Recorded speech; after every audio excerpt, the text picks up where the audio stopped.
Orchard 2022 के आज इस प्लांटेशन के शुभ अवसर पर और खास बात यह है कि आज देव उठनी एकादशी है। 4 महीनों के शयन के बाद भगवान विष्णु आज जागृत हुए हैं और कल से सारे मांगलिक कार्य प्रारंभ हो जाएंगे।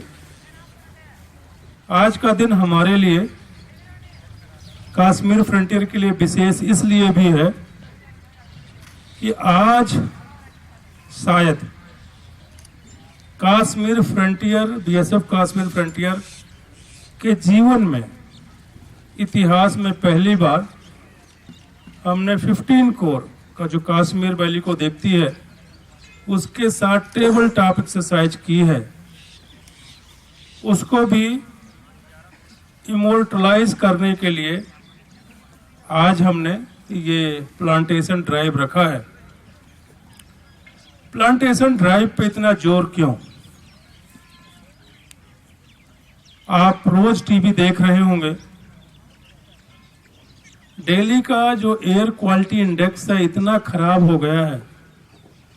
आज 450 एयर क्वालिटी इंडेक्स है और श्रीनगर का 24 है। आप देखें कि आज से 50 साल पहले 70 साल पहले हर इलाके का एक इकोसिस्टम था, लोकल बायोडायवर्सिटी थी। मैं अपने ही गांव में देखता हूं, मैं गांव का हूं, वहां जंगल थे, उसका एक इकोसिस्टम था, छोटे फौना थे, जैकल था, फॉक्सेस थी, ये आपके जो मॉनिटर लिजार्ड है ये थी। आज आप देखा आपने जंगल कट गए और कभी कोई ये जो स्मॉल फौना है दिख जाए तो बहुत बड़ी बात। लोग कहेंगे इनकी क्या जरूरत है फौना की, ये तो पृथ्वी हमारे लिए है।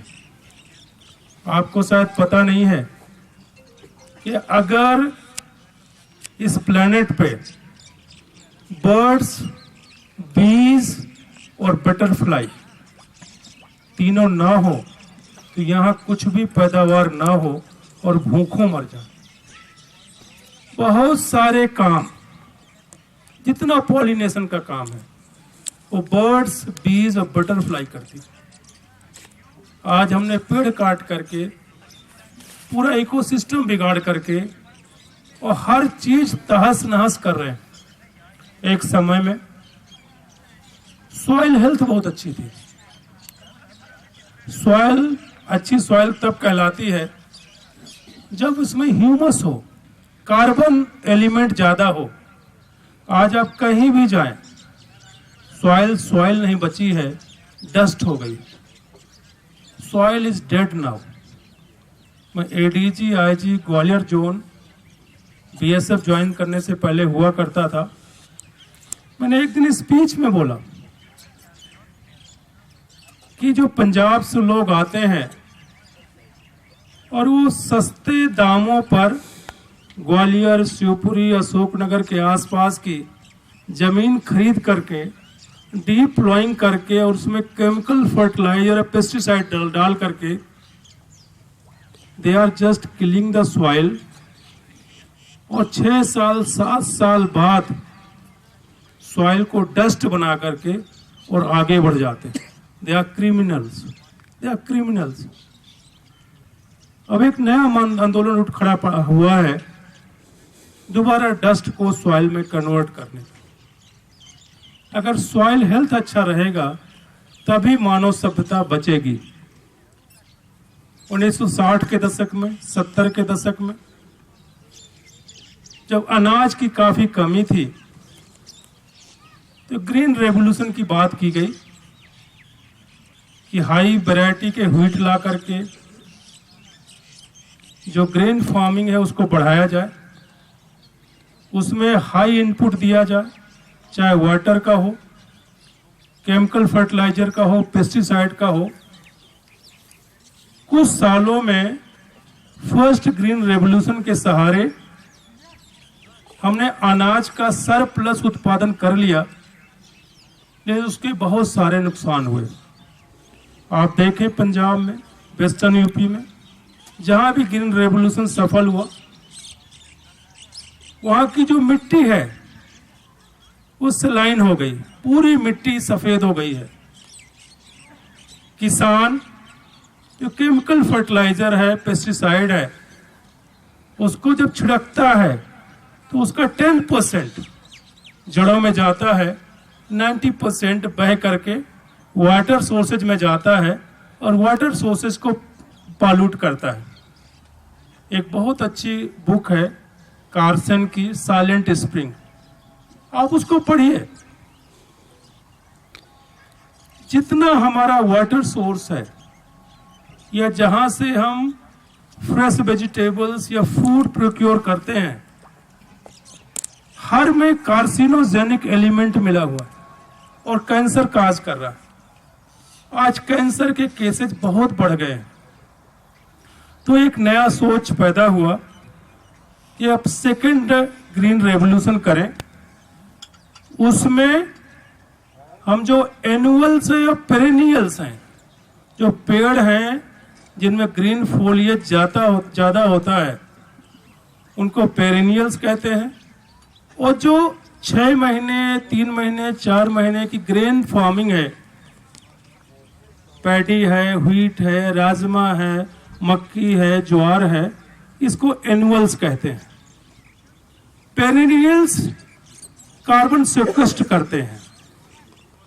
हमारे एनवायरनमेंट में जो कार्बन डाइऑक्साइड का लोड है, आप देखें एक समय था कि एनवायरनमेंट में कार्बन डाइऑक्साइड नहीं थी और पेड़ पौधों का भोजन ही है कार्बन डाइऑक्साइड, ज्यादा नहीं थी।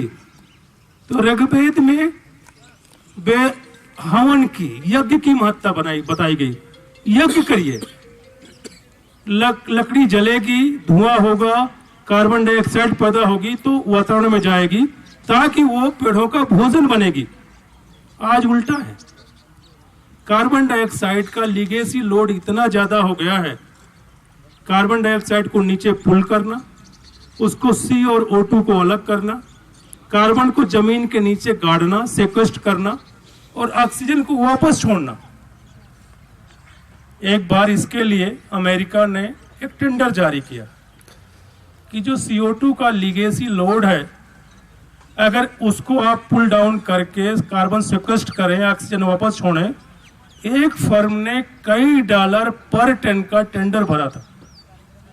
उसी काम को हमारे जो एनुअल्स हैं, ग्रीन ट्रीज हैं, वो फ्री में करते हैं, जिसमें भी क्लोरोफिल होता है।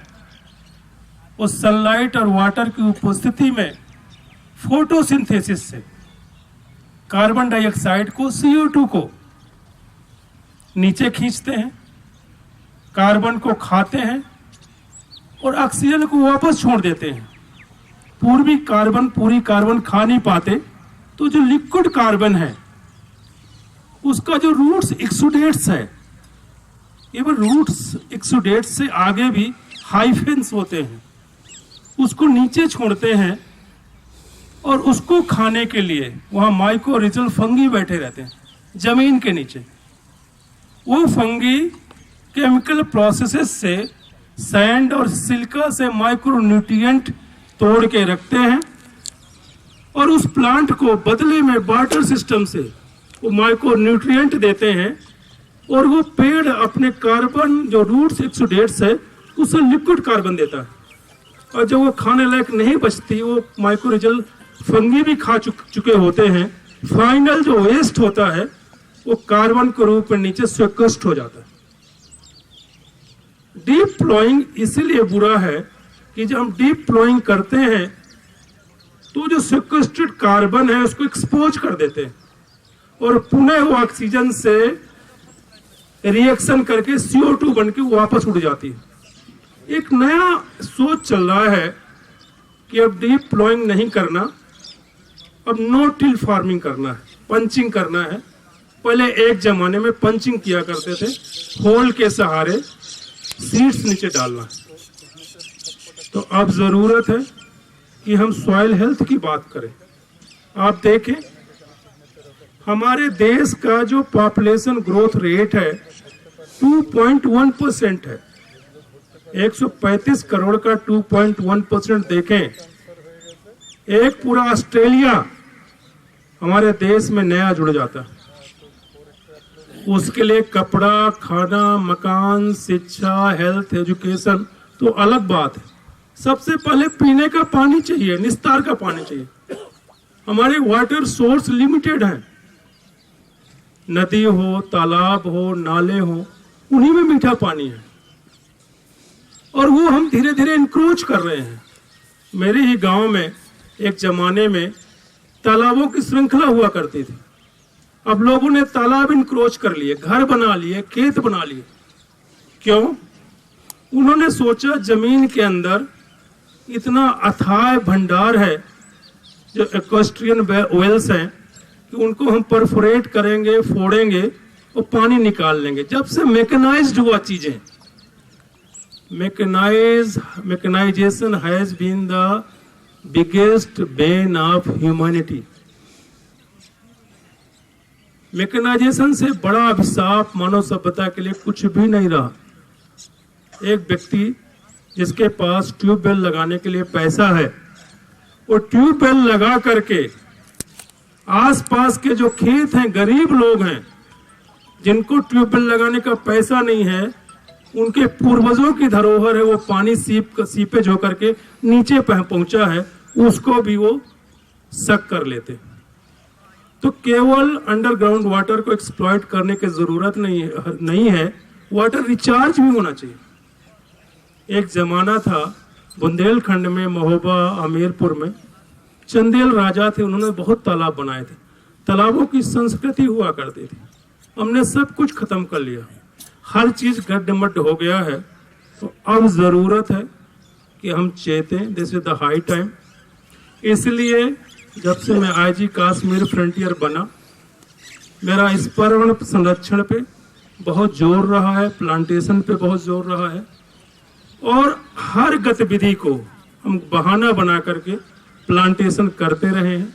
चाहे इंटर फ्रंटियर फुटबॉल रहा हो या कोई सीनियर ऑफिसर विजिट करता है तब उसके नाम पे हमने वेटरन आर्चर्ड लगाए। मैं शुक्रगुजार हूँ CITH के डायरेक्टर श्री शर्मा जी का, जो हॉर्टिकल्चर से मैडम आई हैं, मैं उनको सैल्यूट करता हूँ।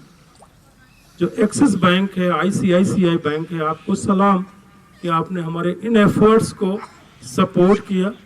आगे भी हम आपसे सहयोग की अपेक्षा करते हैं। हम सभी लोगों की जिम्मेदारी है कि इस धरती का शोषण, इसके रिसोर्सेज का शोषण इतना ज्यादा न करें कि आगे आने वाली पीढ़ी के लिए कुछ न बचे। महात्मा गांधी कहा करते थे कि हमें अहिंसक लिविंग करनी चाहिए, इतनी क्षति नहीं पहुंचाना पर्यावरण को कि आगे आने वाली पीढ़ी के लिए कुछ न बचे। दास कबीर जतन से ओढ़ी, ज्यों की त्यों धर दीनी चदरिया। मुझे उम्मीद है कि हम सभी लोग मिलकर के बड़ी पायस, वैष्णव और सस्टेनेबल लिविंग करेंगे और हमारा ये पर्यावरण संरक्षण का, वृक्षारोपण का सिलसिला चलता रहेगा। जय हिंद, जय भारत।